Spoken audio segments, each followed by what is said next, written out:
Hello folks, glad to be back, here to review and rank all the games from week 2 of the NFL season. Starting off with number 16, Buffalo at Miami. It's hard to rank games sometimes. Are blowouts worse than low-scoring punt fests? How much should fun play matter if the game isn't close? I tend to favor low-scoring games that are at least close over blowouts, but Josh Allen is usually a fun watch no matter what. He played well in this one, but the game just felt out of reach for Miami as soon as the Bills took a lead on a third James Cook touchdown in the second half.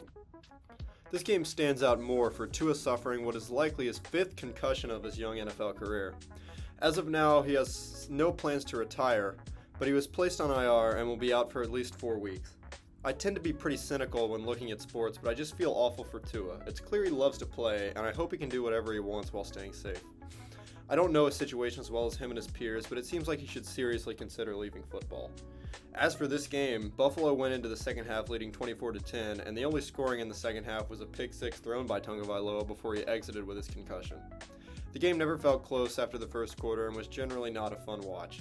That, coupled with the injuries, puts this one in last place this week. Number 15, Los Angeles Chargers at Carolina. Another blowout, this one featuring the worst team in the league facing off against the most overrated quarterback in the league, not named Dak Prescott. Herbert once again was mostly able to rely on his ground game, but he did throw some unlikely touchdowns that we'll get into soon. The first one came on a 29-yard toss from Herbert to second-year receiver Quentin Johnston. Johnston would then catch his second touchdown of the day, tying his touchdown total from last season. J.K. Dobbins, who once again survived a full game, then broke off a 43-yard touchdown to pretty much ice the game. Actually, the game was pretty much iced when it started. Carolina started the second half scoring with a field goal, but the Chargers would respond with 2 Dicker the Kicker field goals to close out the scoring. Carolina has done the right thing and benched Bryce Young for Andy Dalton. Dalton should be an improvement at QB, and Carolina may improve to a 1-16 team because of that. Bryce Young needs to be traded, and he probably will be if the Panthers think they can improve upon him in the draft. Number 14, Los Angeles Rams at Arizona. Another injury-riddled game. This one featured the injury of first one in, last one out Kupp, who is slated to be out for at least a few weeks. This is another ankle injury for Kupp, who has suffered a couple of those in the past. I'm not going to spend too much time on this one. The Rams were throttled, suffering the biggest blowout of the week and a full week of them. The best plays of the day for the Rams were a nice kickoff return for Kyren to start the game and a beautiful toe tap catch from Cooper Kupp, who watched a lot of film prior to this game. Kyler and the Cardinals started the scoring with 2 deep touchdowns to Marvin Harrison Jr., who fantasy owners all tried to pin as a bust after just a single week in the NFL. The Cardinals cruised after that with a 3rd touchdown, this one being passed to Elijah Higgins, before the Rams finally got on the board with a field goal. Matt Prater responded with a field goal before the half. Yes, Matt Prater still plays. Then the Cardinals finished off the Rams with another touchdown and a field goal to go up 34-3. The Rams added a garbage time Kyren Williams touchdown to help my fantasy team before a hilarious fumble by James Conner led to Trey McBride scoring to round things off. I predicted the Cardinals to win, but a blowout like this makes me think they'll be better than even I expected. Number 13, New Orleans at Dallas. I have to admit that, as a Cowboys fan, I was nervous going into this game. I was almost expecting a loss, but I couldn't have expected what actually happened. The New Orleans Saints, coming off a huge win over Carolina, came to town and absolutely dog-walked the overrated Dallas Cowboys. Dallas fans were acting like we were the hottest thing since Sidney Sweeney after beating a sex offender and his posse, and when we got what we deserved, it was hilarious. Maybe someday we'll learn to expect this from the Cowboys. Until then, we'll just keep pretending everything is fine because, hey, the Eagles lost to the Falcons.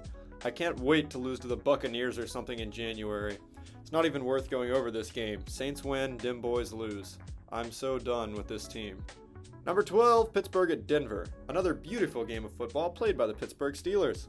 In a week with so many shocking outcomes and upsets, it's good to see that at least one game gave us exactly what we expected. The Steelers took an early lead on a Darnell Washington touchdown, who proceeded to bravely salute the troops following his grab. Then Boswell picked up right where he left off from last week, booting his 7th field goal of the season to put the Steelers up 10-0, which feels like 28-0 in this matchup. After halftime, Boswell would extend the lead to 13-0. The Broncos would cut the lead to 7 following 2 Will Lutz chip shots, but they couldn't come through and would get handed a loss. The Steelers' offense may not be great to watch, but if they were in Denver, they would be their best offense since 2013. Bo Nix showed no signs of progression, but I'm willing to give him some more time. Fields didn't do anything too special, but he made some nice plays with his legs and once again did enough to win. Just a reminder that the Steelers have only scored one touchdown this season, and they're still 2-0. Denver, this may not be your year, but if you see some improvement from Knicks, it would still be a success. At least you've been within a score for both of your games. Number 11, Indianapolis at Green Bay. Maybe one of the less surprising quote-unquote upsets of the week. If the Packers wanted a chance in this one, they needed a good D and a bad performance from Anthony Richardson, and they got both. The Packers offense didn't wow anyone with Malik Willis under center, but he didn't do anything to lose the game, which is more than you can say about Will Levis the last couple of weeks. Did the Titans choose the wrong young quarterback to keep? Probably not. I'm still not a Willis fan, but I'm willing to admit he played well enough in this one. The Packers took a 10-0 lead at half thanks to a Braden Narveson field goal and a touchdown pass to Dontavian Wicks. They extended that lead with another Narveson field goal before half before the Colts got on the board with a Gay field goal. Then the Packers kicked another field goal before the hard-working Alec Pierce caught his second touchdown of the season to bring the Colts within one score. But Indy would lose the game on a Hail Mary interception by Richardson, his third pick thrown on the day. People are generally giving Richardson a pass, but he attempted 20 more throws than Malik Willis and only completed 5 more passes. He has some great highlights, but needs to be more consistent lest he turns into another Justin Fields. Number 10, Cleveland at Trevor Bank. Another close and ugly game. This one featured 2 underperforming teams with overpaid quarterbacks.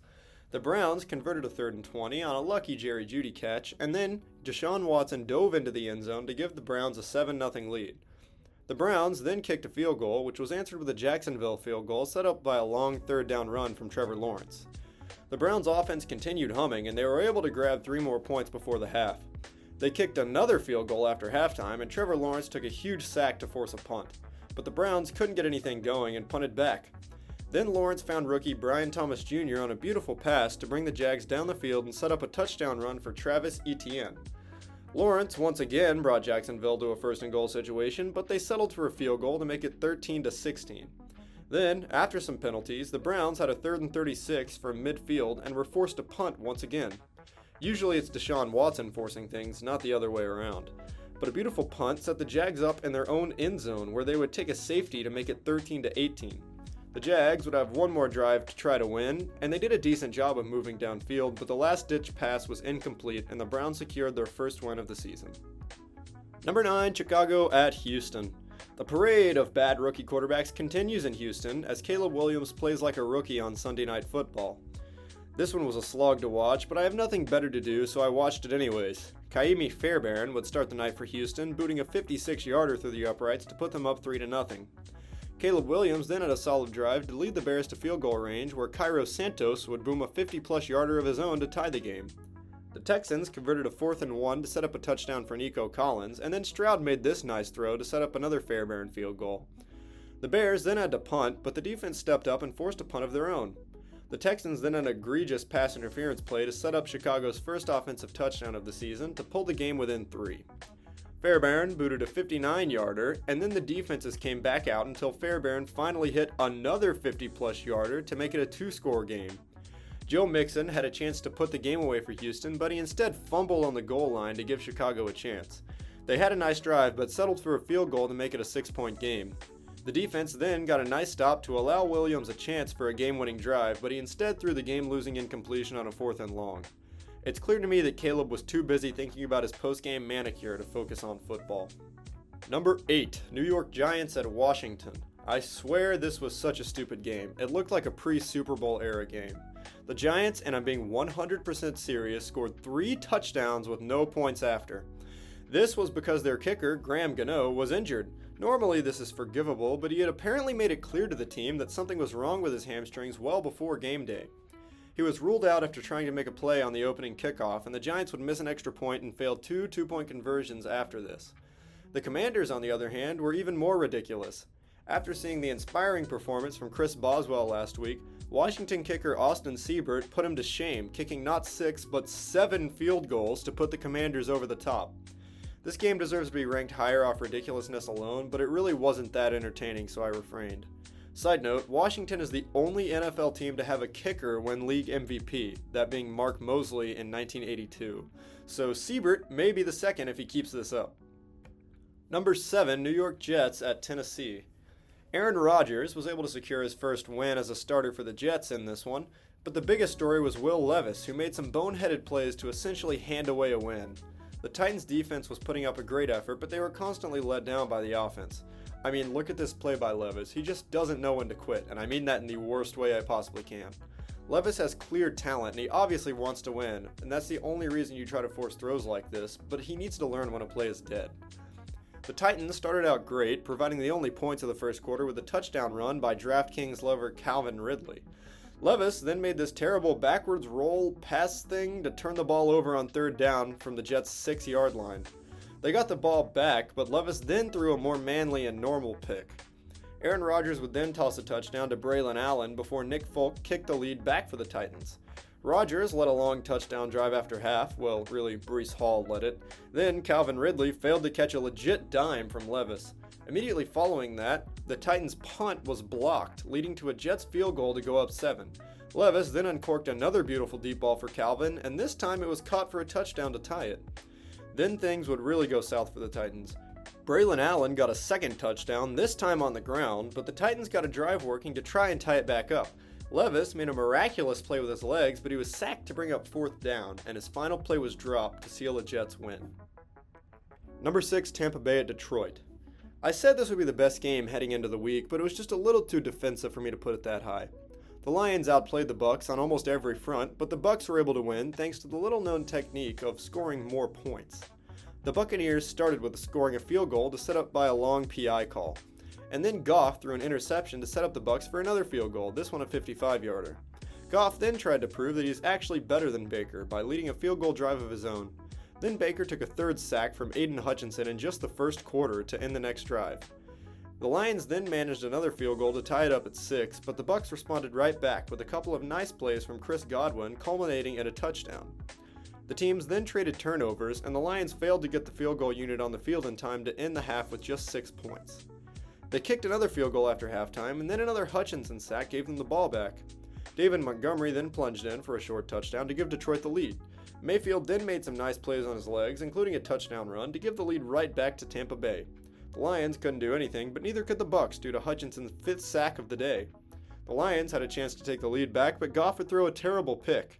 The Lions D held the Bucs once again, but the Lions' next drive would stall out at the Bucs 11, and they couldn't get anything done with just 33 seconds left on their final drive to seal the win for the Bucs.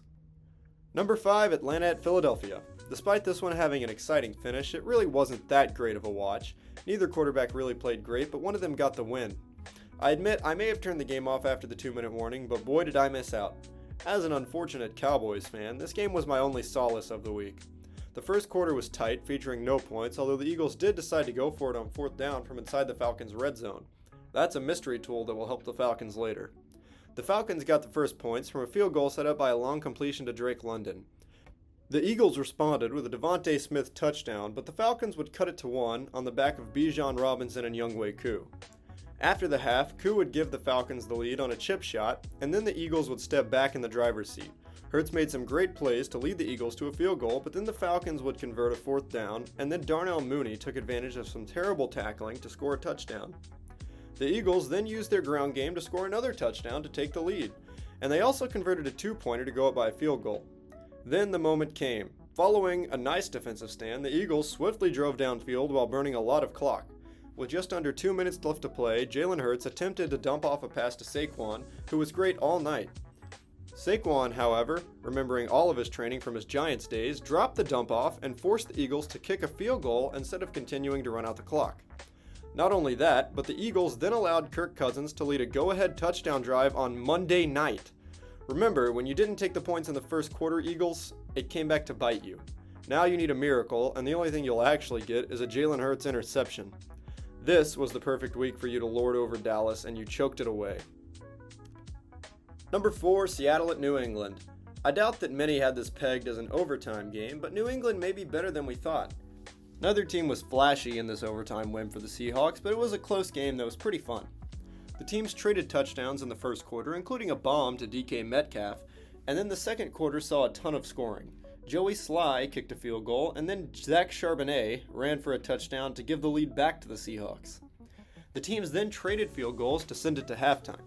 After halftime, Geno Smith led a nice drive that ended with a Ramondre Stevenson Wildcat touchdown. The Patriots had a chance to extend their lead, but a field goal try was blocked. The Seahawks kicked a field goal with under a minute left to send it to overtime. In overtime, the Patriots started with the ball, but they punted the ball away, and after a defensive pass interference call, the Seahawks set themselves up for the game-winning field goal, which was made by Jason Myers to keep the Seahawks unbeaten. Number 3, San Francisco at Minnesota. This was, in my opinion, the most shocking upset in a week full of them. The 49ers looked ugly all day against the Vikings defense, while Sam Darnold and the Vikings' passing attack was steady, along with strong running game from Aaron Jones. The Vikings would take a 10-0 lead off of a blocked punt, a field goal, and a bomb from Darnold to Justin Jefferson.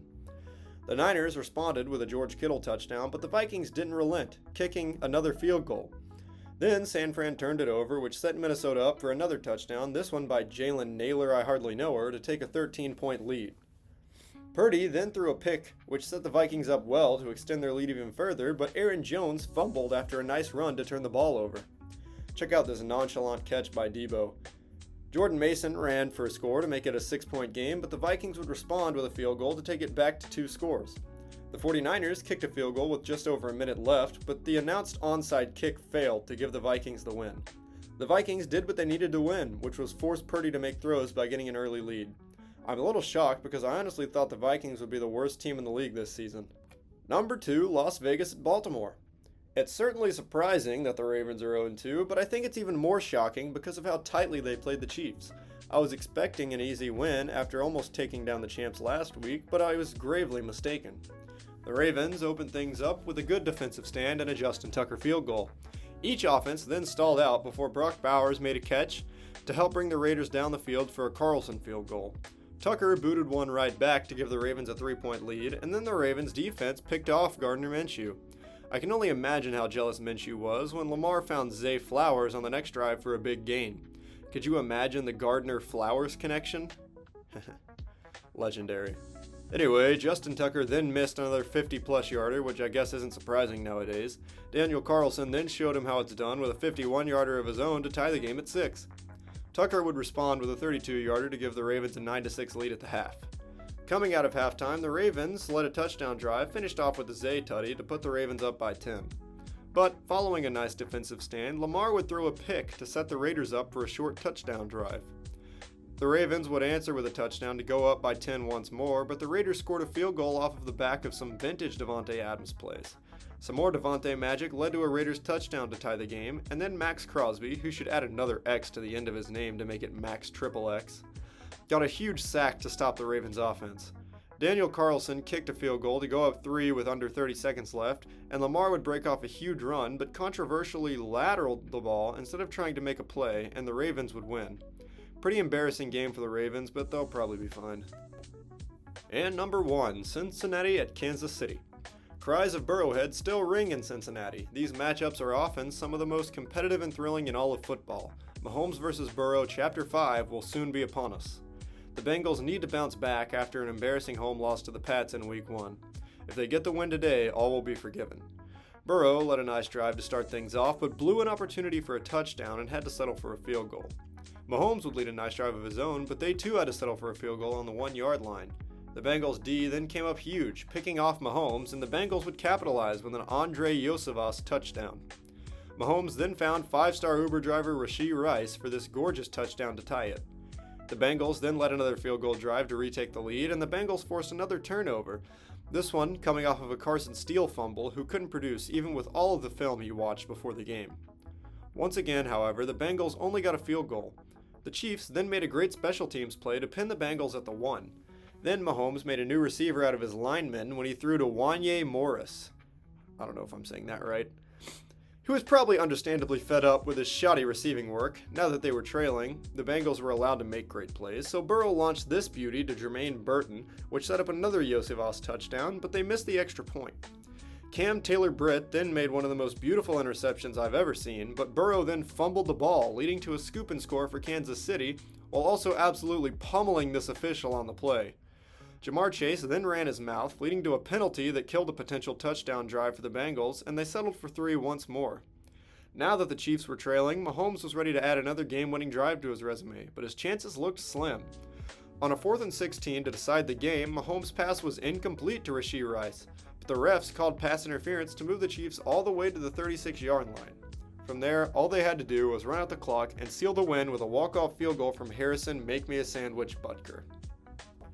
And that's everything for week 2. I hope you enjoyed. Please subscribe and like if you did. This is all for fun, all for entertainment purposes, and I just started doing this. If you have any suggestions, improvements, whatever you want to say, please tell me, and I will hopefully see you guys again next week.